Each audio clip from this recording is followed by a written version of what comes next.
Bard of Avon, William Shakespeare is considered as the greatest dramatist of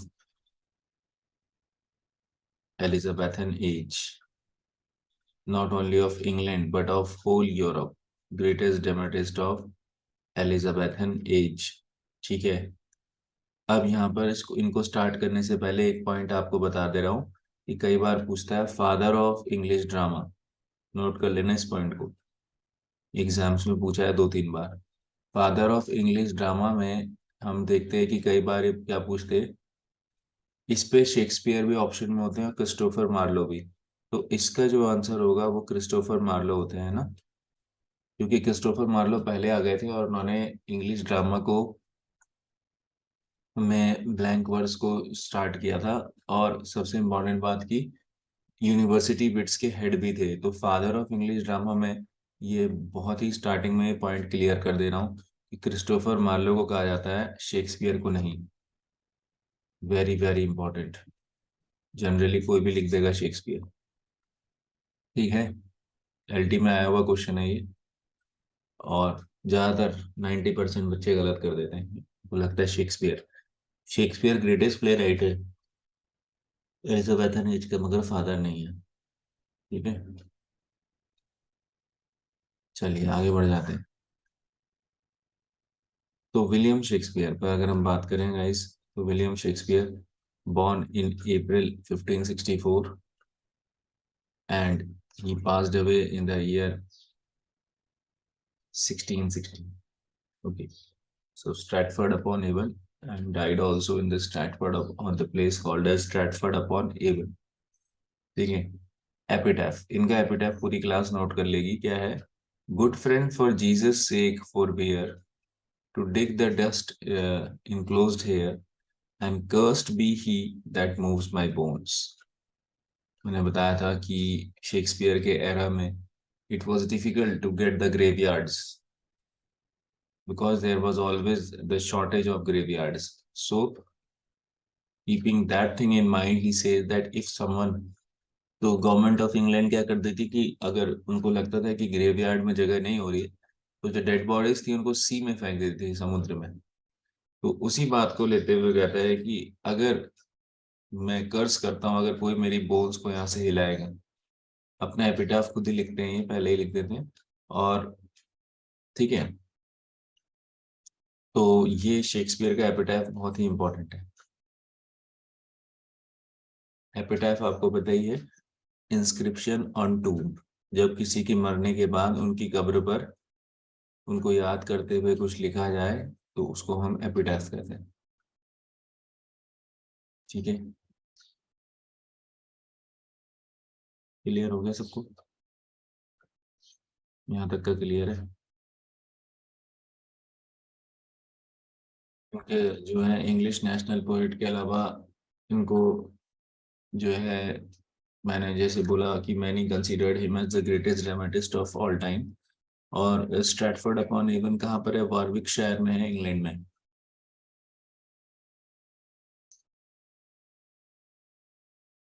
ठीक है, अब अगर हम इनकी बात करें पेरेंट्स की ना, तो पेरेंट्स अगर हम लोग देखें तो his parents were John Shakespeare and Mary Shakespeare, also known as Mary Arden Shakespeare, and his date of birth is accepted as 23rd of April 1564. He was baptized on 26th of April 1564, and his wife's name was Anna Hathaway.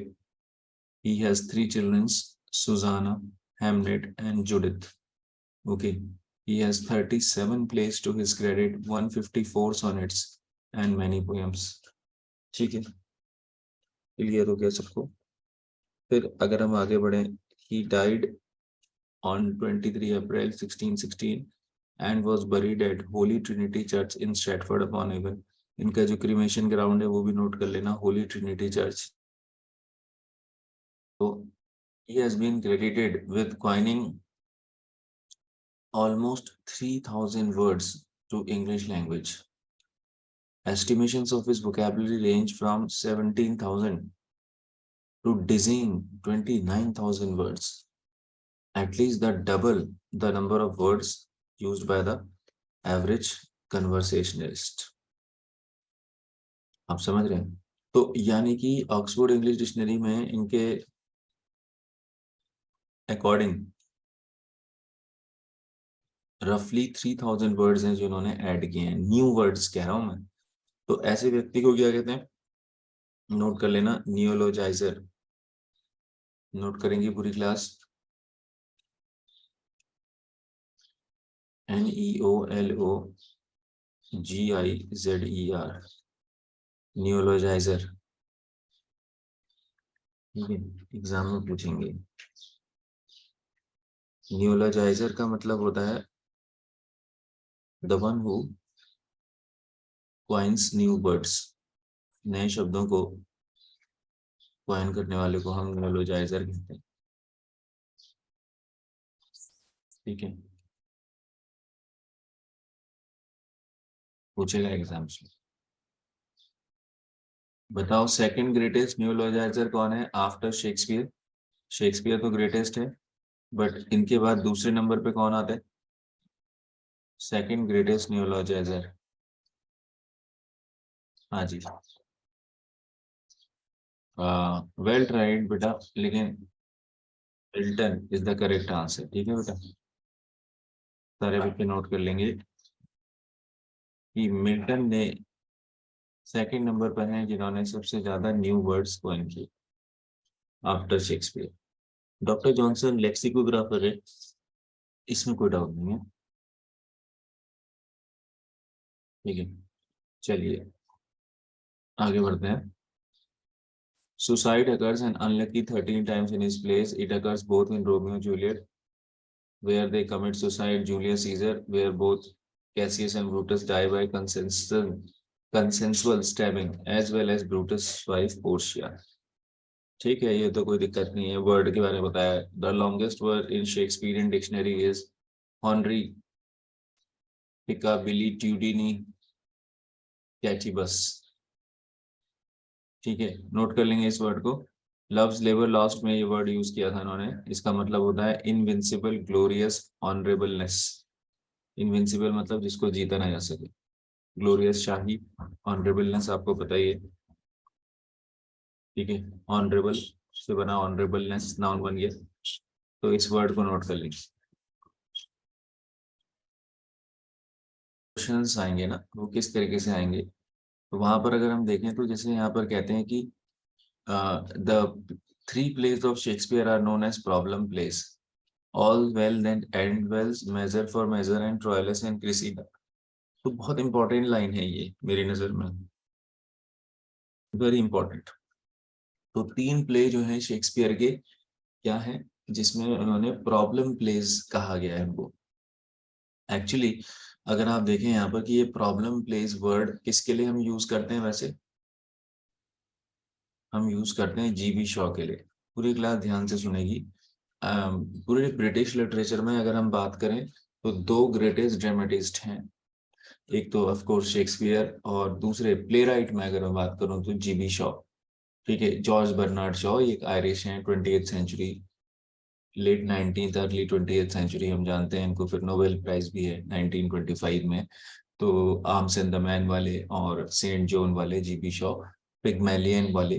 तो हम जानते हैं guys कि GB Shaw जो हैं उनके place को problem plays कहा जाता है, क्योंकि ये प्रॉब्लम प्लेस में क्या होता है, जो सोशल बर्निंग सोशल इश्यूज होते हैं उनको दिखाते हैं। नोट कर लेना, बर्निंग सोशल इश्यूज, जो ज्वलंत सामाजिक मुद्दे होते हैं, ज्वलंत सामाजिक मुद्दे, यानी पॉलिटिकल भी कह सकते हैं हम इनके प्लेस को। इसीलिए हम जीबी शॉ को प्रोपोगेंडिस्ट भी कहते हैं। क्या कहते हैं? प्रोपोगेंडिस्ट। ठीक है, प्रोपोगेंडा, ऐसा लगता है कि इनकी वर्क्स में प्रोपोगेंडा है, कहीं ना कहीं पॉलिटिकल एक उसकी बात कर रहे हैं ना। तो प्रोपोगेंडिस्ट भी कहते हैं इनको। ठीक है, तो अब यहाँ पर क्वेश्चन ये बनता है कि जो जीबी शॉ के प्लेस हैं, जी, जीबी शॉ के जो प्लेस हैं उनको हम प्रॉब्लम प्लेस तो कहते हैं, मगर शेक्सपियर के भी क्रिटिक्स ने कुछ प्लेस को प्रॉब्लम प्लेस कहा है, जैसे all's well that ends well, measure for measure, Troilus and Cressida. अब जल्दी से बता दो कि ट्रोइलस एंड क्रेसिडा और किसने लिखा है? इनका वैसे क्रिसिडे था, वो क्रिसिडे था जिन्होंने लिखा है। रॉयलिस एंड क्रिसीडे, इनका क्रिसीडा है, उनका क्रिसीडे जी, चौसर ने। नोट कर लेगी पूरी क्लास। इसी से पैरेलल पॉइंट निकाल देंगे कि चौसर ने भी मिलता जुलता टाइटल लिखा है, जिसको फर्स्ट इंग्लिश नॉवल या नॉवल इन वर्स कहा गया है। नॉवल इन वर्स कहा गया है, VERSE वाला वर्स। तो उसमें क्रिसीडे है और इसमें शेक्सपियर के उसमें क्रिसीडा है। क्रिसीडे की स्पेलिंग CRISSEYDE। ठीक है। तो अब मैं क्या कह रहा हूँ कि ये जो प्रॉब्लम प्लेज हैं ये बहुत इंपॉर्टेंट है। ये जो उस समय के सोशल बर्निंग इश्यूज थे, उन पर एक डिस्कशन है शेक्सपियर का। ठीक है, एग्जाम में पूछेगा। क्लियर है सबको? तो अगर हम आगे बढ़े तो हम एक चीज ये देखेंगे कि शेक्सपियर ने अपने कुछ प्लेज में मास्क और किसका यूज किया था? एपिलॉग का यूज किया था। मुझे बता सकते हैं पूरी क्लास में कि शेक्सपियर के कौन से ऐसे दो प्लेज हैं, या एटलीस्ट एक प्ले बताइए जिसमें शेक्सपियर ने मास्क, मास्क आपको पता है, court entertainment involving singing and dancing, और एपिलॉग आपको बताइए प्ले के एंड के बाद जो अपनी समरी जैसी देता है राइटर, उसको हम एपिलॉग कहते हैं। ठीक है, तो वेरी गुड बेटा, इसका आंसर है टेम्पेस्ट, जो कि उनका लास्ट मेजर प्ले माना जाता है टेम्पेस्ट, उसमें उन्होंने इसका यूज किया था। नोट कर लेना। अभी ये हमारे नेट में आया था क्वेश्चन, ये कहाँ ये पूछा था शेक्सपियर पे ना। अगर आपको याद होगा नेट में पहला क्वेश्चन जो पूछा था इस बार, वो मिल्टन ने शेक्सपियर पे जो एक पोएम लिखी है उससे पूछ लिया था। ठीक। तो शेक्सपियर पे बहुत सारे लोगों ने लिखा है ना, मैथ्यू आर्नल्ड ने भी लिखा है,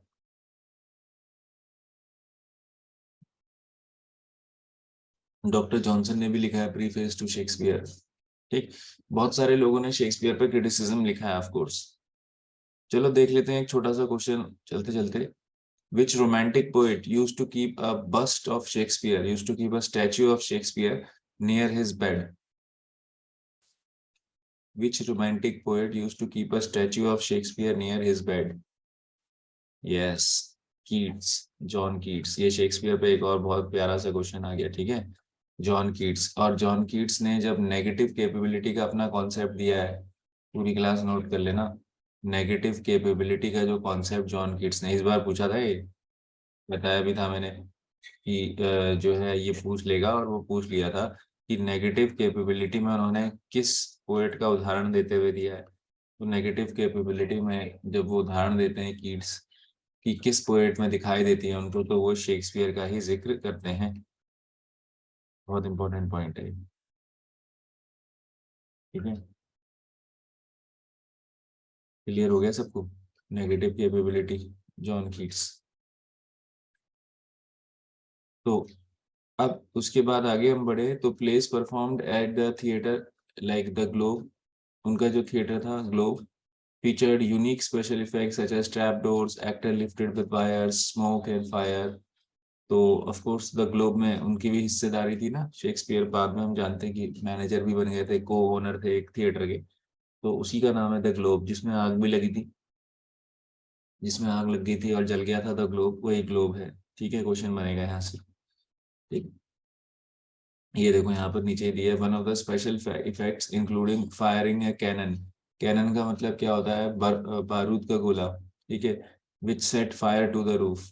एक सीन में करते समय, सीन को करते समय एक जो है कैनन यानी कि बारूद का, तोप का गोला, ठीक है, जो है रूफ में लग गया और इससे ग्लोब थिएटर जलकर राख हो गया था। In the popular day Romeo and Juliet, popular play sorry, the word love appears 150 times.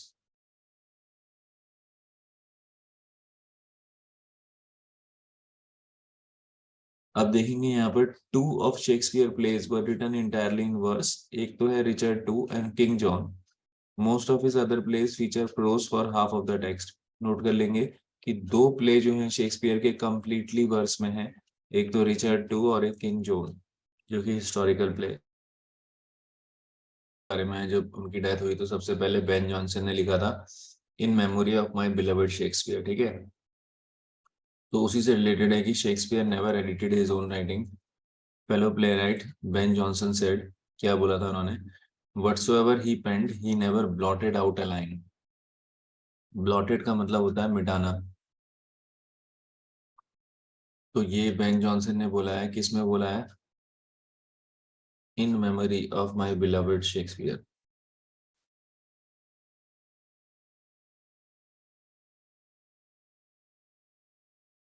Which is considered as one of the first kind of tribute to Shakespeare. I think it was published in the year 1616 when Shakespeare passed away. Note कर लेना, ये किसने? Ben Jonson ने बोला है। इसी में तो बेन जॉनसन ने ये भी बोला है, he was not of an age but of all ages। बोला है कि नहीं?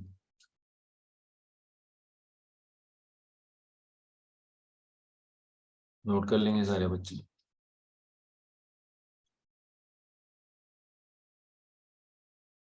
यहाँ पर क्या कह रहे हैं? बार्डोलेटरी वर्ड इन्होंने कॉइन किया है, सॉरी इन्होंने नहीं, जीबी शॉ ने कॉइन किया है। It references the respect many Victorians had for anything that is Shakespeare. Bardolatry word जो है जीबी शॉ ने शेक्सपियर के प्लेस के लिए कॉइन किया था। ये कई बार नेगेटिव वर्ड भी आया था। blindly imitating blindly imitating someone is also called bardolatry। ठीक है, बार्ड आपको पता है नेशनल पोएट को कहते हैं। फिर ये मैंने बता दिया, romantic poet Keats kept a sculpture of Shakespeare near his desk। His hopes was that it would inspire his own creativity। Point बता दिया था मैंने। When Shakespeare died in 1616, the words "Cursed be he that moves" were inscribed in his grave to prevent grave robbers। देखो, grave robbing जो जाती थी।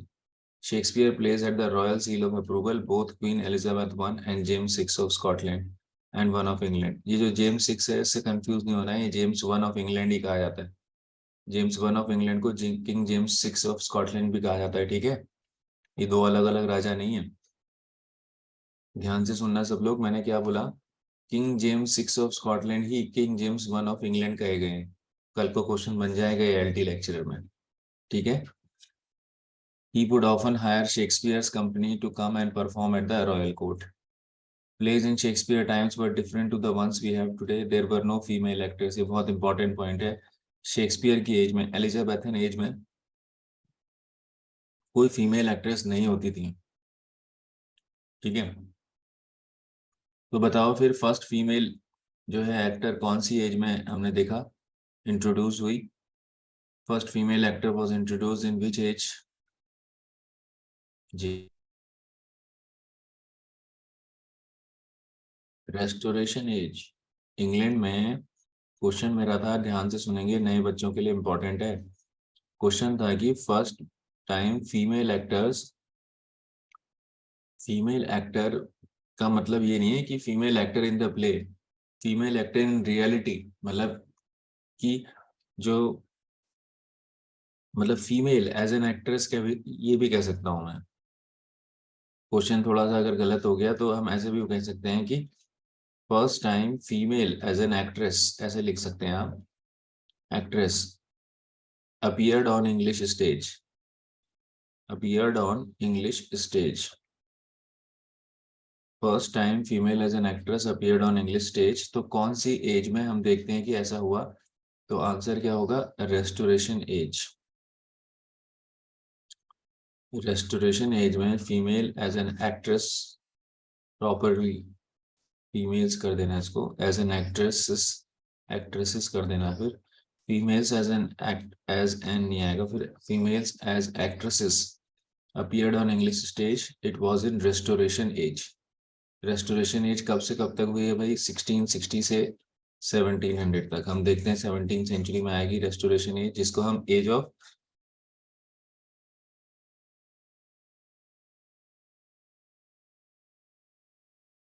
Dryden भी बोलते हैं। क्या बोलते हैं? Age of Dryden. Restoration age का ही दूसरा नाम है, और करके लिख दिया।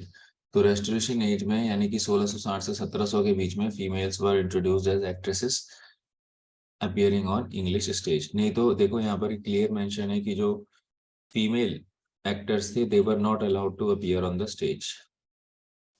एक बार सब लोग बता दें, क्लियर हो गया सबको?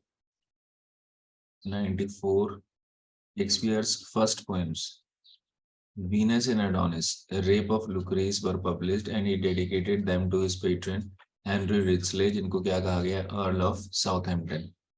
ठीक है, हेनरी रिचले जिनको अर्ल ऑफ साउथहैम्पटन कहा गया। वीनस एंड एडोनिस और रेप ऑफ लुक्रीस, ये दो बड़ी पोएम्स हैं जिनको कि शेक्सपियर ने, नैरेटिव पोएम्स हैं जिनको शेक्सपियर ने पब्लिश किया। कब किया? 1593 और 94 में किया। ठीक है, और उन्होंने अपने पेट्रन हेनरी रिचले को डेडिकेट कर दिए। हेनरी रिचले जिनका नाम क्या था, मतलब जो अर्ल ऑफ साउथहैम्पटन भी कहे गए। पेट्रन आपको पता है, फाइनेंशियल हेल्पर, फाइनेंशियल एक तरीके से स्पॉन्सर लिख सकते हैं। पेट्रन का मतलब फाइनेंशियल स्पॉन्सर, आर्थिक संरक्षण करता। पेट्रन, पहले से पेट्रन्स होते थे ना, जो रिच लैंडलॉर्ड्स होते थे या किंग्स मोनार्क्स होते थे, ठीक, जो स्पॉन्सर करते थे राइटर्स को इंग्लैंड में लिखने के लिए। चौसर के 3 पैटर्न से हमने पढ़ा है। ठीक है, तो वीनस एंड एडोनिस और रेप ऑफ लुक्रीस, ये इनकी दो लॉन्ग पोएम्स हैं, नैरेटिव पोएम्स। फिर the first authentic printed record of pamphlet about Shakespeare is, बहुत ही इंपॉर्टेंट पॉइंट है गाइस।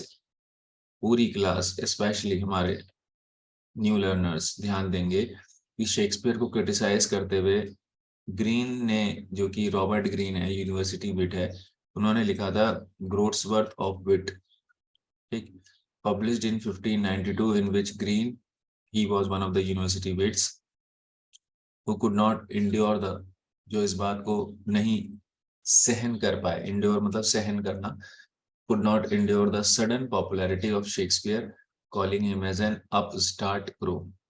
बहुत इंपॉर्टेंट है कि शेक्सपियर को अपस्टार्ट क्रो कहा है रॉबर्ट ग्रीन ने।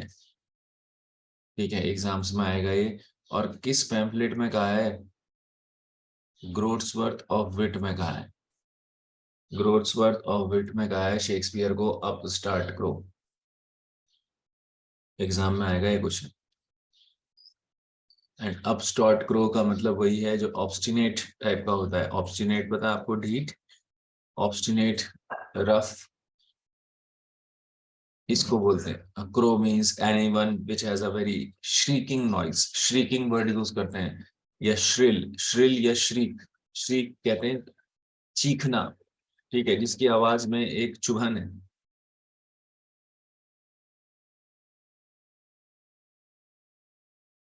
आगे की शेक्सपियर के करियर की बात अगर हम करें, करियर ऑफ शेक्सपियर, तो ये इम्पोर्टेंट है कि शेक्सपियर का जो करियर है वो कैसे या कौन से दो पार्ट्स में डिवाइडेड है, सॉरी 4 पार्ट्स में डिवाइडेड है।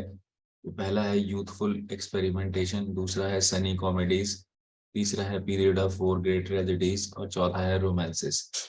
तो आप इसको लिख सकते हैं YSGR, नोट कर लेंगे पूरी क्लास, कोड बना लो। Y for youth competition, S for sunny comedies, G for great tragedies, and R is for romances, YSGR। तो देखेंगे ये, अगर हम बात करें कि youthful experimentation, Sunny comedies, great tragedies और रोमांसेस, तो एक्सपेरिमेंटेशन में इनके अर्ली कॉमेडीज हैं, ठीक, और सनी कॉमेडीज जिनको हम क्या कहते हैं, सनी कॉमेडीज का दूसरा नाम क्या है गाइस? Romantic comedies.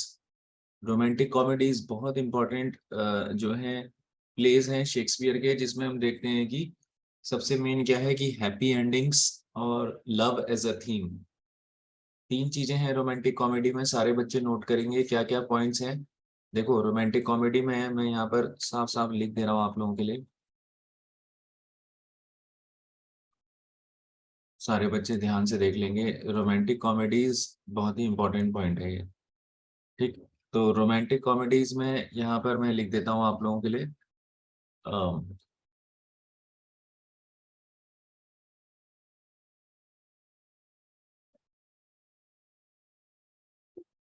3 इसके मेजर फीचर थे। एक तो हैप्पी एंडिंग्स होती हैं रोमांटिक कॉमेडीज में, ठीक है।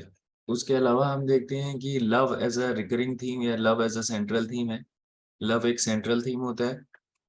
और उसके अलावा हम देखते हैं कि heroines play a major role, heroines जो हैं मेजर रोल प्ले करती हैं रोमांटिक कॉमेडीज में, ठीक है। इसमें इसके अलावा गाइस रोमांटिक कॉमेडीज में जो दो फेमस रोमांटिक कॉमेडीज हैं, हम लोग लगभग सभी को पता है। एक तो ट्वेल्थ नाइट है, शेक्सपियर की बहुत इंपॉर्टेंट कॉमेडी है, जिसकी मतलब बहुत बार इससे जिक्र होता है। If music be the food of love play on, क्या है इसकी opening line? If music be the food of love play on. मैं लिख नहीं रहा हूँ, आप लोग लिख लेना। और इसका क्या है, जो दूसरा इसमें इंपॉर्टेंट प्ले है, as you like it. As you like it भाई ऐसा प्ले है जिसके जो सॉन्ग्स हैं बहुत ही फेमस हैं, तो उसमें सॉन्ग्स का यूज भी होता है रोमांटिक कॉमेडीज में, ठीक है। और जो इसका एक सॉन्ग है इसमें, जो क्या है आप लोगों के एनसीईआरटी में भी लग रहा है, जिसमें शेक्सपियर ने क्या बताया है, सेवन एजेस ऑफ मैन। बता रहा हूँ ना, ये सारी चीजें इंपॉर्टेंट हैं ये। सेवन एजेस ऑफ मैन, जिसमें उन्होंने ओल्ड एज को क्या कहा है? ओल्ड एज को उन्होंने सेकेंड चाइल्डहुड कहा है। ओल्ड एज को क्या कहा है बेटा? Second childhood. ठीक है, बुढ़ापा जो है दूसरी जवानी है, भूलने लग जाता है बुजुर्ग आदमी, और बच्चे जैसे ही हो जाता है, उसको बच्चे की जगह केयर हमें देनी पड़ती है। तो ओल्ड एज को सेकेंड चाइल्डहुड कहा है। सेवन एजेस ऑफ मैन में एज यू लाइक इट के अंदर ये बहुत ही फेमस सॉन्ग है। समझ में आ रहा है सब लोगों को? तो रोमांटिक कॉमेडी अलग चीज हो गई, ठीक है, एग्जाम में पूछे गए। और इन्हीं को सनी कॉमेडीज भी कहा गया है, ठीक। तो इसमें ये जो ट्वेल्थ नाइट है और एज यू लाइक इट है, बेसिक लेवल पर आपको याद रखना है कि इसमें बहुत ज्यादा उन्होंने जो है सॉन्ग्स का यूज किया। इसके अलावा एक चीज और आएगी, नोट कर लेंगे सारे बच्चे, बहुत इंपॉर्टेंट है ये, क्रॉस ड्रेसिंग टेक्निक। कौन मुझे बता रहा है क्रॉस ड्रेसिंग टेक्निक क्या होती थी शेक्सपियर के प्लेस में? क्रॉस ड्रेसिंग टेक्निक क्या है इसका मतलब? Technique is when genders are disguised, जब जेंडर्स डिसगाइज कर दिए जाएं, मेल फीमेल की तरह ड्रेस सेंस में दिखा दिया जाए, या फीमेल मेल की तरह ड्रेसिंग सेंस में दिखा दिया जाए, तो उसको हम कहते हैं लाइक वॉयला इन एज सिजेरियो, वेरी गुड, तो उसको हम क्रॉस ड्रेसिंग टेक्निक कहते हैं। ठीक है, इसका यूज शेक्सपियर ने क्यों किया था, ये क्वेश्चन बनेगा नेट के लेवल पे, ठीक है, ध्यान से सुनना। इसका यूज शेक्सपियर ने क्यों किया था, क्या था ये तो मैंने बता दिया। जब genders are disguised, males are disguised as females, females are disguised as males, Shakespeare used this technique, ध्यान से सुनना, because he knew that the Elizabethan audiences are aware, yeah, were aware that no female is playing the role of a female. I have already discussed earlier in my lecture today that female roles were also played by males. So, to maintain that gender ambiguity, to maintain that gender confusion, he kind of used this very important tool, cross-dressing technique. Gender ambiguity note कर लेना, ambiguity का मतलब होता है confusion, दोहरापन, duality, ठीक है, clear?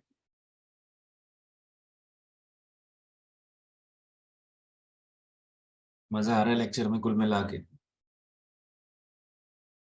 समझ में आ रही चीजें बेसिक्स की? तथ्यों को अवधारणाओं के संदर्भ में पढ़े, read the facts in the light of concepts. मान लो फैक्ट क्या है, cross dressing technique, concept apply करो कि क्यों आई। कॉन्सेप्ट हमेशा क्या होगा, वाई को बताएगा, और फैक्ट हमेशा किसको बताएगा, वर्ड को बताएगा। फैक्ट बताएगा कि भाई क्रॉस ड्रेसिंग क्या है, कॉन्सेप्ट बताएगा कि क्रॉस ड्रेसिंग क्यों आया। तो हमें दोनों को पढ़ना चाहिए ताकि हमें रट्टाफिकेशन ना करना पड़े।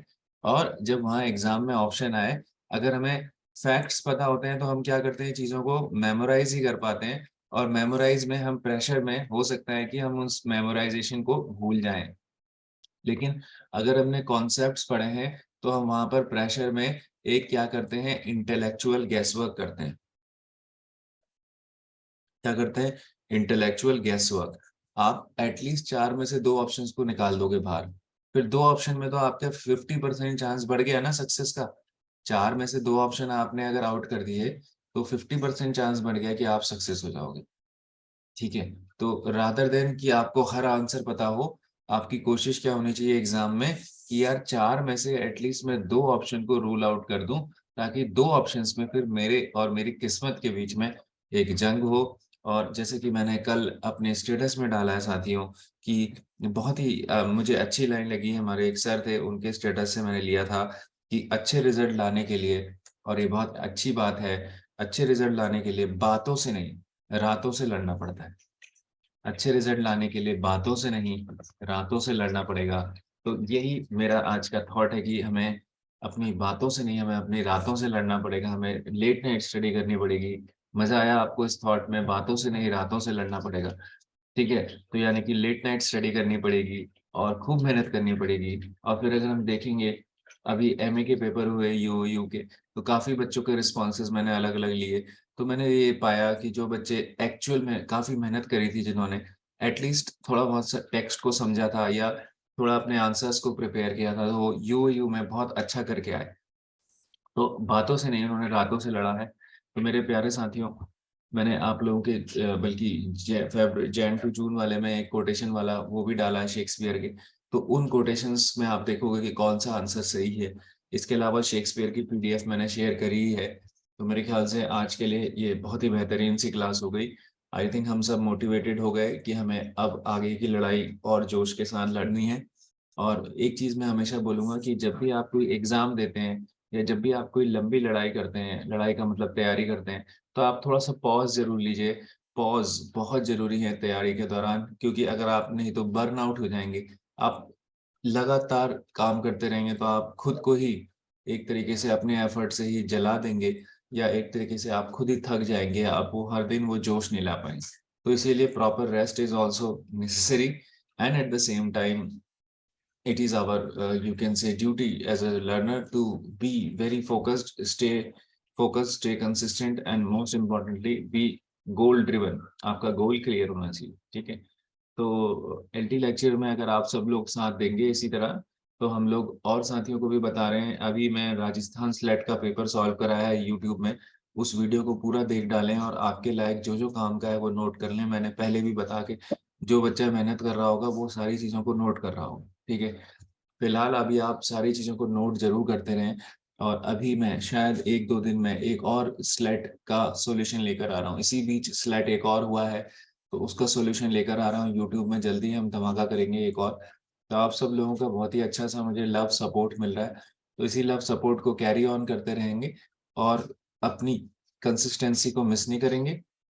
भले ही किसी दिन थोड़ा कम पढ़ सकते हैं, किसी दिन हो सकता है हम थोड़ा सा जो है कम पढ़ लें, मगर हर दिन पढ़ना है, हर दिन नोट्स को रिवाइज करना है। एमसीक्यूज जो टॉपिक्स पढ़ा रहा हूँ, जैसे अब शेक्सपियर के पढ़ा रहा हूँ, शेक्सपियर के टॉपिक्स को आपको जरूर आज एमसीक्यूज को करना है। ठीक है, और सारे बच्चों से मैं ये भी कहूंगा कि एक मैंने आपको बताया भी है, आप में से जो भी इंटरेस्टेड हैं, जिन लोगों ने ले ली है, एक बहुत ही अच्छी सी कोरोना के दौरान मैंने और अजय आर्य सर ने मिलकर एक बहुत अच्छी सी एक बुक लिखी थी। ठीक है, ओरिएंटेशन टू इंग्लिश लिटरेचर करके। तो वो एमसीक्यूज की बुक है। तो हमारे जो रमेश परगई सर हैं या बीपी पंत सर हैं, उनको कॉल करके आप उस बुक को ऑर्डर कर सकते हैं। हम लोग ने अपने पास ही रखी है वो बुक। तो उसकी कुछ कॉपीज बची हैं हमारे पास, जिन लोगों को एमसीक्यूज की प्रैक्टिस के लिए चाहिए, क्योंकि आप मेरी शैली में पढ़ रहे हैं तो आप उस बुक को भी मेरी शैली में समझ पाएंगे। तो उस बुक के एमसीक्यूज को लगाएं, उसको आप ऑर्डर कर लें, फोन कर लें, कुरियर से अपना एड्रेस भेज दें, हम आपका चार्ज लेके उसको भेज देते हैं। तो वो एमसीक्यूज की बुक भी आप जो नए साथी हैं वो धीरे धीरे ऑर्डर कर सकते हैं। ठीक है, आई थिंक 250 की कॉस्ट है उसकी, और 50-60 रुपए का, 60-70 रुपए का आपको कुरियर चार्ज लगेगा। तो 300 से 320 रुपए तक के बीच में वो आपको मिल जाएगी घर पर अपने।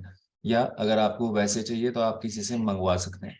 ठीक है, तो ये चीजें हैं जो मैं आप लोगों से बोल रहा हूँ, पूरा मोटिवेटेड रहिए।